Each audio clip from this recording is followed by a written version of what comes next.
নমস্কার বন্ধুরা, এটা আমার দ্বিতীয় ভিডিও ক্লিপ। আগেরটা আমি জানিয়েছিলাম যে ঘরে বাস্তুদোষ থাকলে সেটা আপনি কি করে নিজে নিজে বুঝতে পারবেন, নিজে বার করতে পারবেন।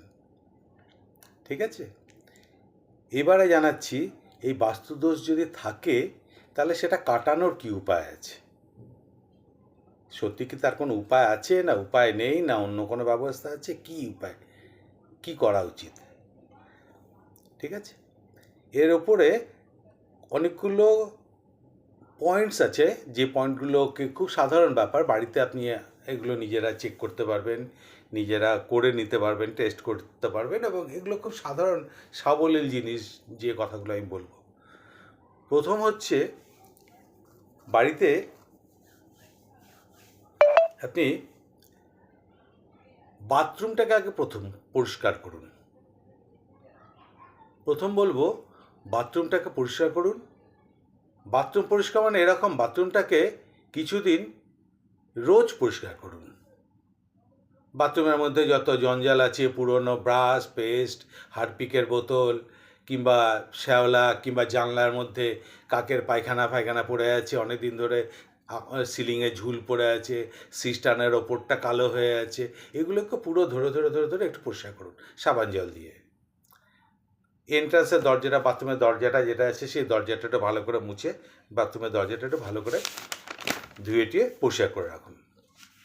ঠিক আছে, এবারে পরিষ্কার করার পরে দেখবেন যে আপনার ঘরে একটা ফ্রেশ একটা ব্যাপার আসবে। ঠিক আছে, একটা পরিষ্কার পরিচ্ছন্ন একটা ব্যাপার আসবে, ঘরের মধ্যে একটা ফ্রেশ একটা ব্যাপার আসবে। বাথরুমটাকে একটু শুকনো রাখার চেষ্টা করুন সবসময়, যতটা পারবেন বাথরুমকে শুকনো রাখুন, ড্রাই রাখুন। শাওয়ার খুলে স্নান করলেন, স্নান করে ফিরে আসার সময় শাওয়ার দেওয়াল, পেছনের দেওয়ালটা একটু ওই একটা টাওয়েল রাখুন, কিছু রাখুন, একটু মুছে দিয়ে বাথরুমের নিচেটা একটু ওয়াইপার দিয়ে জলটাকে টেনে দিলেন ড্রেন আউটের দিকে, দিয়ে বাথরুমটা একটু ড্রাই করে দিয়ে বেরিয়ে চলে আসুন। এটাকে রেগুলার করুন। আর তার সাথে বাথরুমে একটা কাঁচের বাটির মধ্যে একটুখানি ওর মধ্যে কর্পূর রেখে দিন।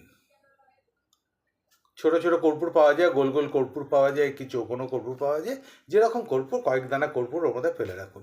ও রোজই ওটা দেখবেন আস্তে আস্তে এভাপোরেট হয়ে যাচ্ছে, শুকিয়ে যাচ্ছে, কর্পূর তো উবেই যাবে, কর্পূর তো থাকবে না, কিন্তু ওটা ওই জায়গার বাথরুমের এনভায়রনমেন্টটা পাল্টে দেবে। তার সাথে আপনার যেগুলো আছে সেগুলো আপনি ব্যবস্থা করবেন। বাথরুমের কমোডগুলোকে রেগুলার একটু হারপিক দিয়ে কিছুদিন ধোয়াধুয়ি করবেন, যাতে পুরনো শ্যাওলা মেঝেতে, দেওয়ালে, এসব জায়গায় পুরনো শ্যাওলা জমে না থাকে, পুরনো নোংরা কিছু না থাকে। বাথরুম পুরনো হোক, বাথরুম পুরনো হলে কোনো ক্ষতি নেই, কিন্তু পরিষ্কার যেন থাকে। ঠিক আছে, এটা 1 নম্বর গেল। দ্বিতীয় নম্বর হচ্ছে, বাড়িতে খাটের তলা ভালো করে পরিষ্কার করুন।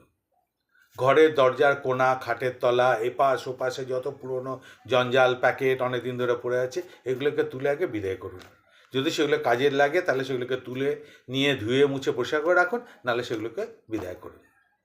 ঠিক আছে, এটা হচ্ছে সেকেন্ড এপিসোড। এই দুটো পার্ট আমি আপনাকে এই ভিডিওতে জানাচ্ছি, পরের ভিডিওতে পরের ব্যাপারটুকু জানাচ্ছি। ঠিক আছে, নমস্কার।